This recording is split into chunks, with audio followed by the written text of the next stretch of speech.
Handing over responsibility for Metro's metered on-street parking gets a first look at tonight's council meeting. It's a deal that would give Metro $300 million over 30 years. Alan Frio has more on why this deal is so controversial. Some council members I spoke to said they expect a lot of discussion on these parking meters because of all the questions they have, even during a first reading. The so-called parking modernization program would not only put a private company in charge of metered parking, but would also have the authority to issue tickets, collect fines, and grant permits for areas like loading zones. Steve Smith, who owns a number of honky-tonks downtown, including Tootsie's, has a lot of concerns with the plan. When I'm here, they're going to charge you $50 for parking tickets or even more.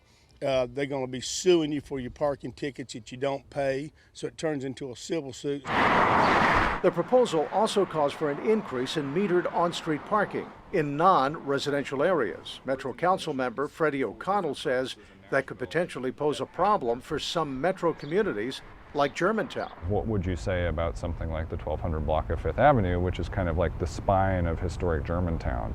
It's a mixed-use neighborhood, and yet most of that block is full of single-family residents. Council members do see benefits, though, particularly in technology. If I have an app that tells me what my on-street inventory options are, and I know that I can go in there and pay, $1, $2, $3 as opposed to paying 15 or 20 bucks at a nearby garage, that's actually a real advantage to me if I'm coming into downtown. There's a lot on council's agenda tonight, including the budget.